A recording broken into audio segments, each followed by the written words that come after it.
I had a question from a former guest of mine. His name is Jim Rickards. He was a ex-CIA advisor, writes a lot of books about money and about global supplies. And he said this. He said, isn't the sabotage of Nordstream tantamount to an act of war by the US against Germany? Even if Olaf Scholz approved the attack, isn't that an act of treason against his own country? Lastly, he asked, how long will the German people be expected to act as US flunkies? I'm curious what you say about that. I hear Olaf is headed to DC in the next week or two. Well, there was, I've been in touch, I've been talked to, there's a lot of groups that are doing investigations. And some of them are even some of the major universities are doing ad hoc stuff because it's so obvious. I have no way of knowing what Schultz was told or not. He was with the president. When Biden made that blunt statement, we will stop it, we can, he was there.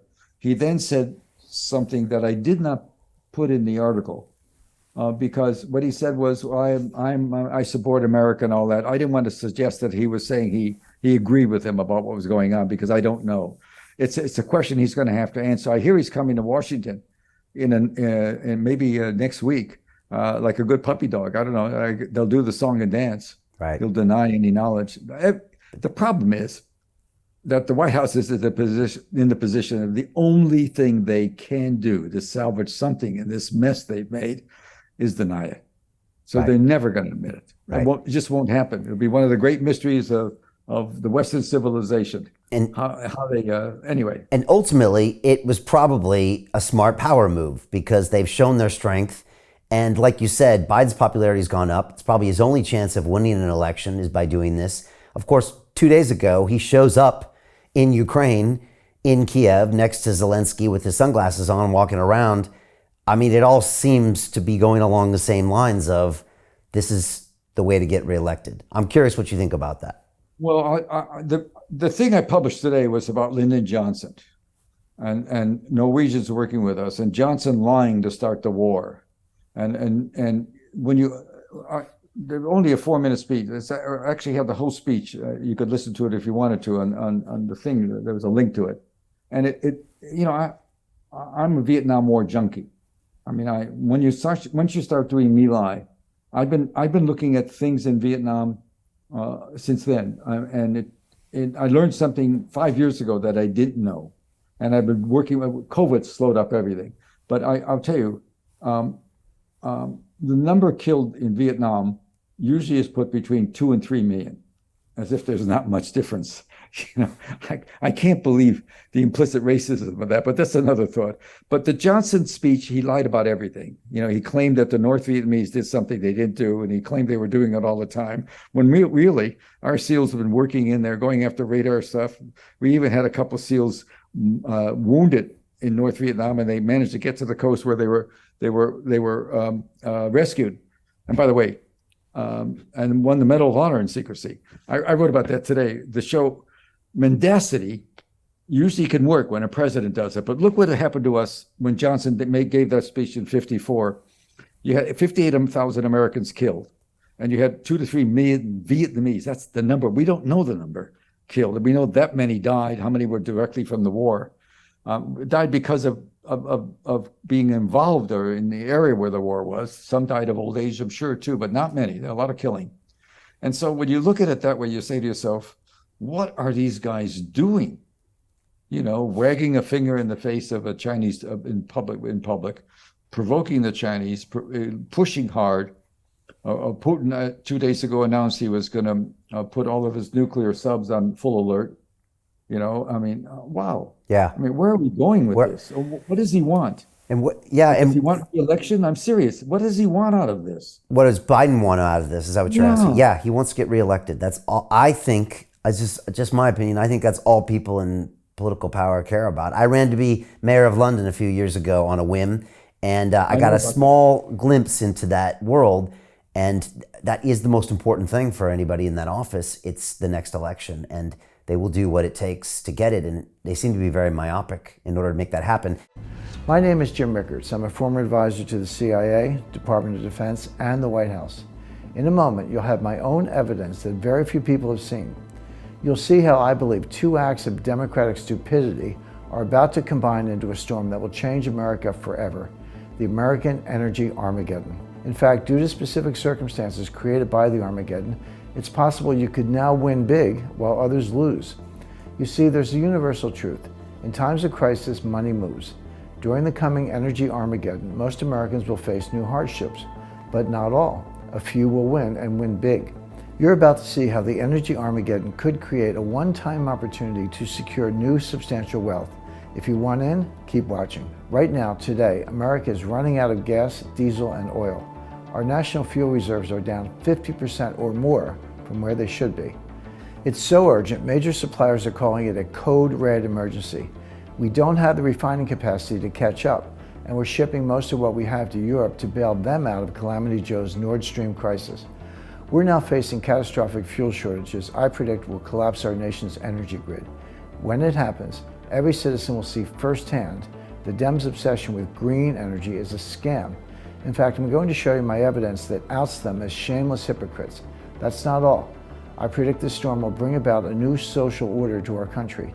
Many who are now rich will find their accounts drained, and those who are poor will turn to desperate measures to survive. I'm talking about civil unrest, a massive crime wave, and violence in our streets. Most will suffer under Biden's energy Armageddon, but not everyone. Some good Americans will win. They'll take advantage of wealth-building opportunities created by the upheaval, which I'll reveal here today, to vastly improve their personal economic situation. And that's the most important thing I want to share with you. Now, if the idea of winning while others suffer makes you uncomfortable, no problem. Then this presentation is not for you. But the way I see it, our great nation was built during times of crisis when a few smart people recognized opportunity and seized it. If you see the storm coming, if you know Calamity Joe and his ilk are steering us straight into it, and you want to not just survive, but thrive by using the crisis potentially to grow your personal wealth, then you're exactly who I want to reach today. Give me about 3 minutes of your time. I'm going to show you everything right now.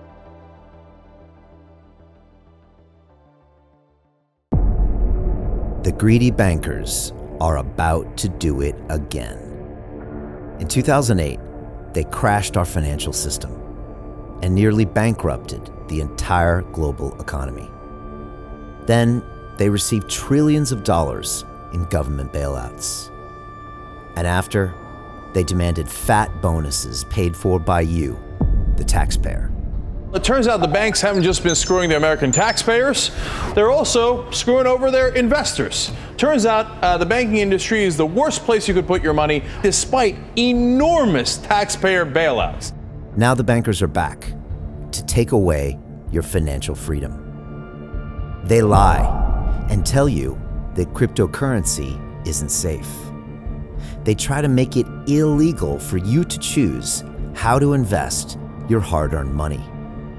They lie and say cryptocurrency is used by money launderers and criminals. But look at the record. It's the banks themselves that launder hundreds of billions of dollars every year to the biggest criminal operations in the world.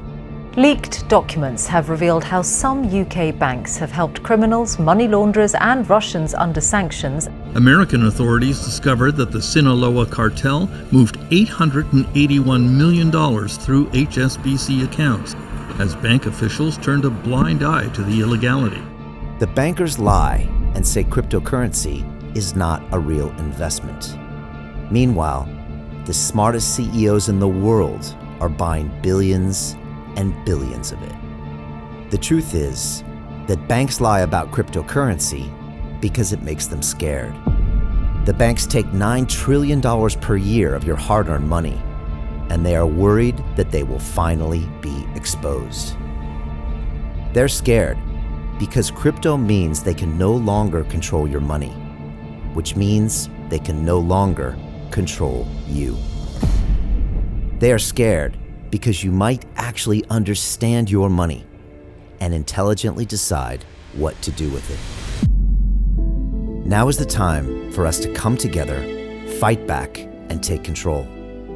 It's time to educate ourselves, our families, and our communities. Because financial education means financial freedom. We know that cryptocurrencies will help us build the new decentralized financial system of the future. A banking system that is of the people, by the people, and for the people. A banking system where access to finance is a fundamental human right. A banking system that is free and fair and welcomes all humans on this earth. The DeFi revolution is happening. We, the people, can no longer be fooled. We choose to take control of our finances. We choose to take control of our freedom. We choose to take control of our future. Join us, and let's take back our financial freedom forever.